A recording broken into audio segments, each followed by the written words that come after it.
place really is hard to get to. And, Paimon wasn't the only one who saw that weird thing up there, right?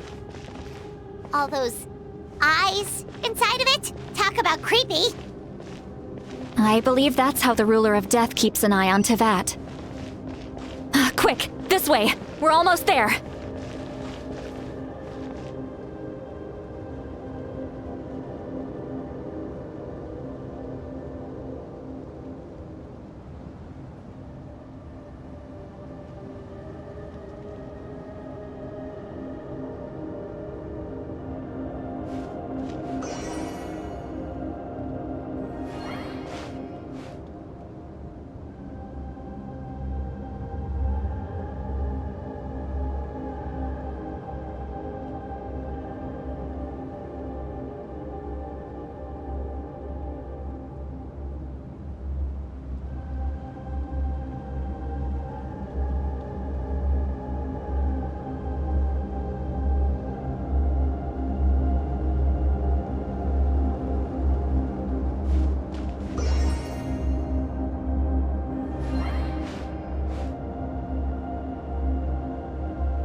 Look, it's Moika!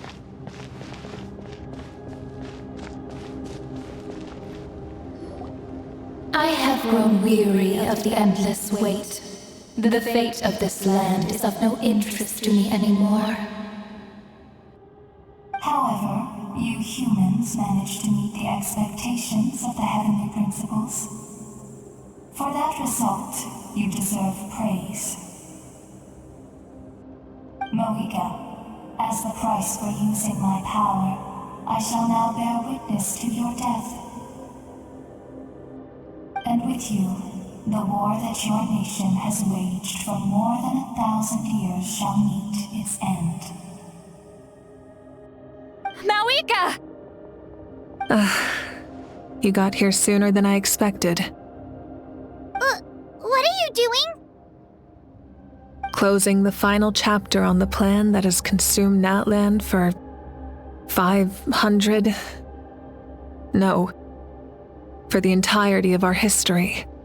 We've eradicated the Abyss from Natlan, but its power remains in worlds beyond Tevat, tremendous and unyielding.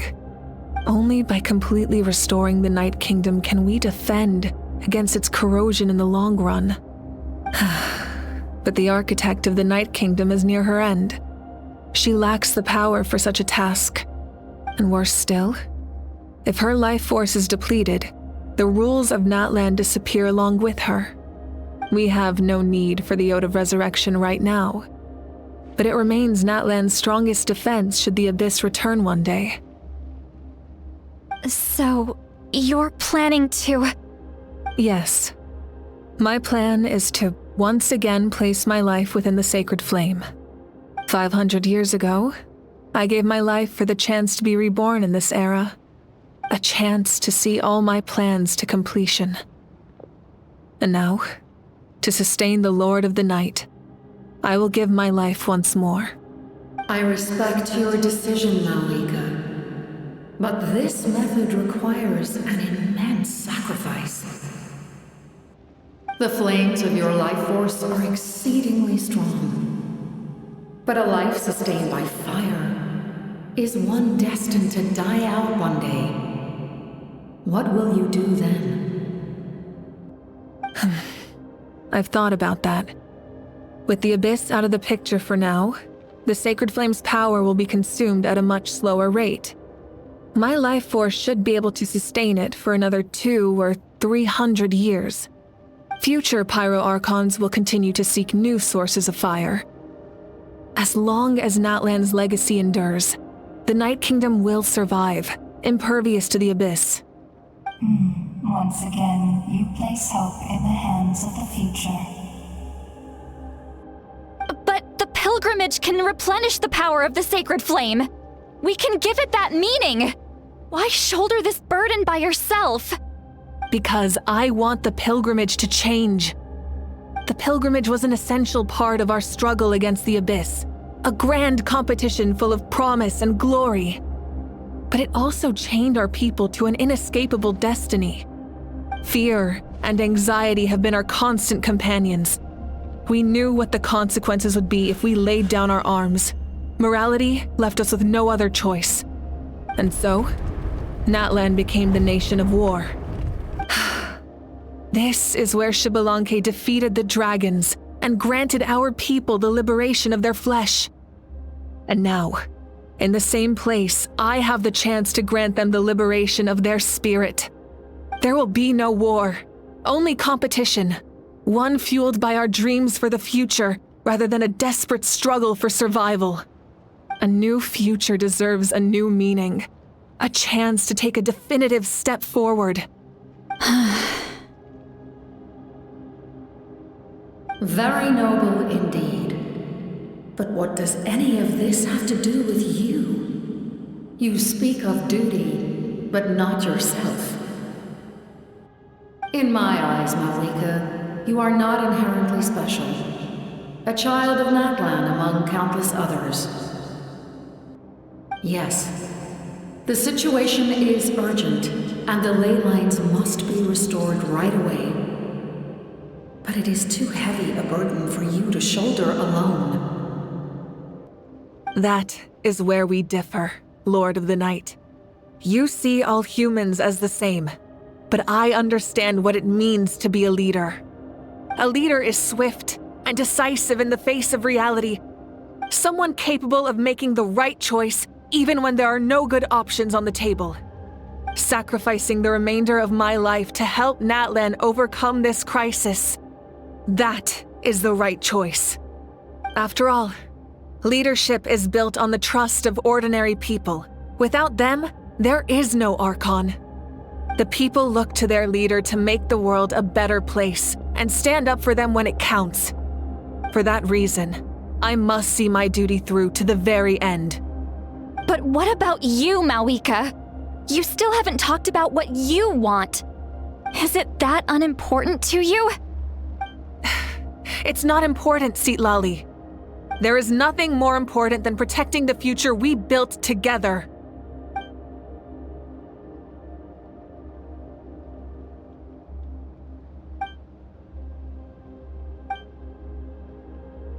I shall accept Malika's sacrifice for the Lord of the Night as her death, and I will bear witness to the very end. Thus concludes the deal I made with Xbalanque several thousand years ago. Lord of the Night, you may now begin.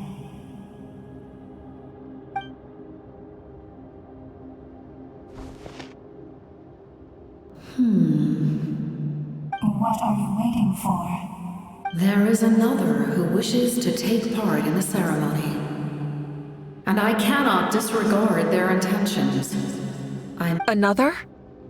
I was to bear witness to a death, and now the situation is increasingly tenuous. If the life of this second individual fails to meet my requirements, I fear I may lose my patience. Rest assured, his life will hold equal value. I am the helper of humanity, and I must always place their demands first, no matter who the human may be. Cumbersome. But there is nothing to be done. Such is the duty of an angel. Wait, this feeling. We made it.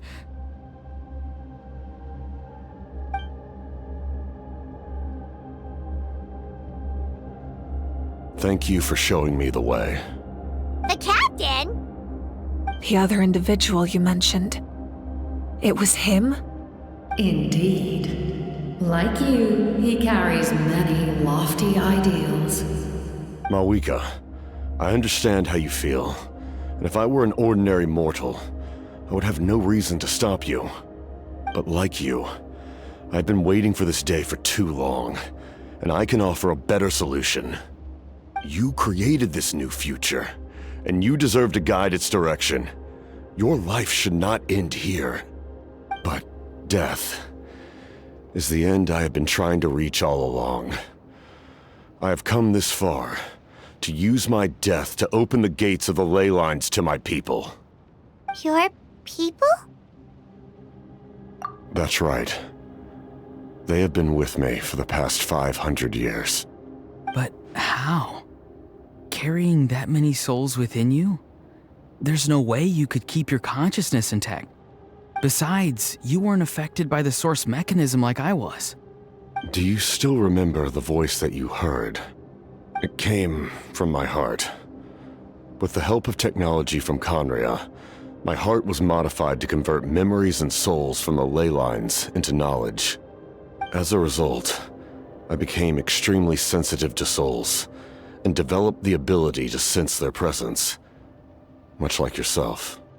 After encountering countless lost souls during the disaster 500 years ago, I forsook the capacity for knowledge granted by the modification, and used my heart as a vessel instead. The lives of my comrades, as well as many Natlanese, have been stored here ever since. And you want to send them home? Yes. The ley lines will not accept them. But by merging my existence with the Lord of the Night, I can become master of the ley lines and change the rules entirely. He expressed this to me, and I agreed. The captain envisions a kinder and fairer set of rules for humanity. In addition, he aims to challenge the authority of the ruler of death. In a word, his goal is revenge. Revenge? After all, it's because of her that I bear the curse of immortality, the curse of absolute life. I now understand that which you seek. Then, bear witness to my resolve and hatred. The people of Conria committed grave sins, and for that, we were cursed to suffer endless physical torment, cursed to witness the demise of everything we held dear. But most of us were innocent. Most of us knew nothing of the Five Sinners' exploitation of abyssal power, myself included.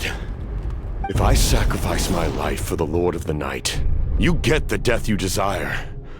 But at the same time, the curse of immortality would negate the very death you seek. Left unresolved, that paradox could uproot the natural order of this world. Even you, great ruler of death, lack the capacity to bear the consequences of that outcome. Your curse is now the tool with which I will overturn the oppression of the gods. This is my challenge to you. Forsake one of your rules. The choice is yours. Your new heart has limitless potential, and you have wielded it with bravery and honor. I grant you the title of Sentinel Knight. Like the four pillars of strength, you will continue to safeguard the glory of Conria. The glory of Conria. Our land, our dignity, and every comrade who fights alongside us. The Night Kingdom is almost destroyed. Our fallen soldiers, your comrades, they have nowhere to go. Huh? What are you doing? Are you taking all their souls with you? You're just an ordinary person. You can't bear that kind of burden. No hero should have to wander alone.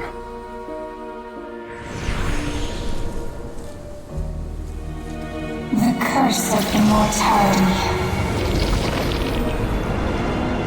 Using immortality to fight death. Using my rules against me. Make your choice. Reject your rules. Or allow me to trigger the paradox. The curse of immortality must stand. Use it to fulfill your final wish.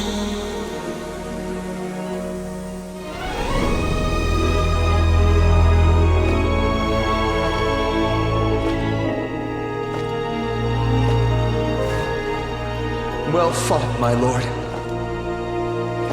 Thank you for everything.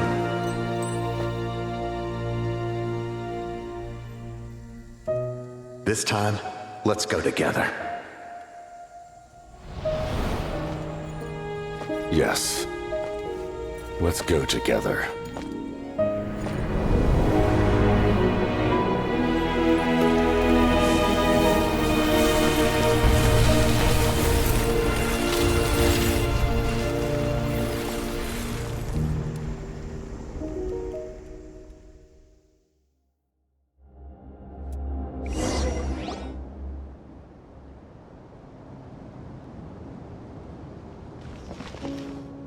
The captain, he... The curse of immortality still exists. Does that mean the captain will never move from this place? Lord of the Night, is the captain still with us? There is no need to pursue traces of him. For those cursed with immortality, release from the mortal coil is the greatest form of peace. Even so, please pass on my gratitude. His long journey has finally come to a close. I suppose this is a happy ending for him. I cannot imagine how much pain he endured over the past 500 years, or how much strength it took to never stray from his goal. There's something I've been trying to figure out. I don't think I ever saw him sleep. I tried to ask him about it on the way here, but he didn't answer. Just like always, he never talks about himself. It's probably due to the voices. When souls merge in a single being, their voices echo endlessly through the mind. Souls that retain memories of their death often scream and wail in despair. Considering the number of souls inside him, that effect would be even greater. So, over the past 500 years, he didn't sleep? At all? Without experiencing the curse of immortality, we will never truly know his agony. But I can see why his hatred for the ruler of death was so strong. In the end, he used that immortality to his advantage, and granted the Lord of the Night eternal life by fusing his existence with hers. Well fought, Captain.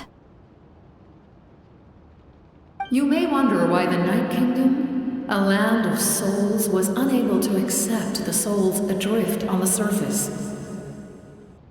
The reason lies in the Heavenly Principle's modifications to the ley lines. The original purpose was to help counter the Abyss, and so their stability was paramount. But at one point in time, Natlan's ley lines were decimated. Even after reconstruction, the rules needed for the Ode of Resurrection made it impossible to reconnect the ley lines to other nations. That unique quality is precisely what drew the captain to Natlan. Did he try the same thing in other nations? Yes, but all those attempts ended in failure. He fought to save Natlan not only to defeat the Abyss, but because this is the only land where the souls within him could find salvation. We met not long ago to talk about that very possibility, and I confirmed the feasibility of his plan. I, too, recognize the need to change the rules of the ley lines. Not only for the souls that wander this land, but for the outlanders that may perish here in the future. In the eyes of the heavenly principles, that kind of change is extremely risky, if not impermissible. But, as an angel, I have a duty to serve humanity. Such is my mandate. Thank you for everything. See, Lolly, when I gave you the Pilgrim's Chronicle, I said something rather pessimistic to you. Do you remember? How many years of life are enough? 10? 100? I thought it made no difference. But now, I have the chance to live forever. I am immensely grateful to humanity for this gift, and I am deeply sorry I thought so little of it in the past. You don't need to thank us.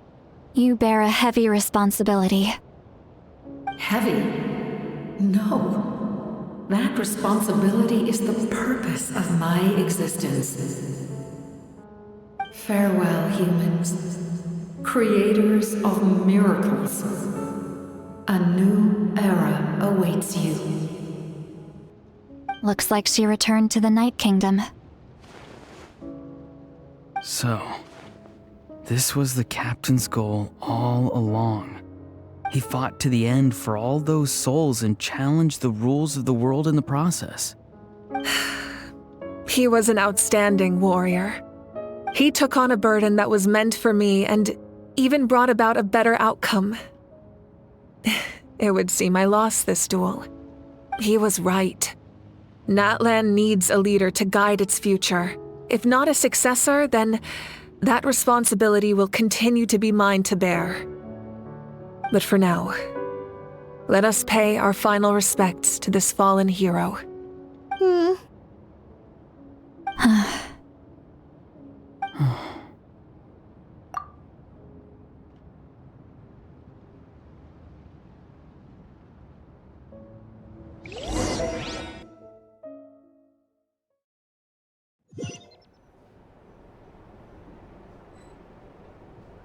To my sister Hine. I know all that remains in the Night Kingdom is your memory, but I still wanted to write a short letter to tell you about the situation after the war. After countless partings and farewells, Natlan has finally entered an era of peace. The pilgrimage is still a popular tournament, but now its only purpose is to showcase the thrill of competition, rather than select warriors for war.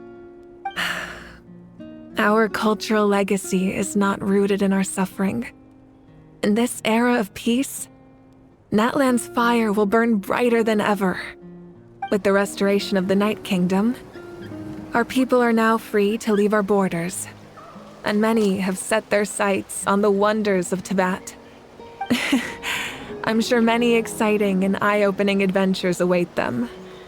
And although our battle scars will fade, the stories of our heroes will never be forgotten.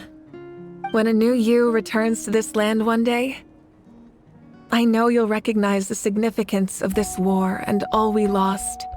The land we love has not been destroyed, but grows stronger by the day. I will forever be grateful that I got to see you again. And when the flames deliver this letter to you,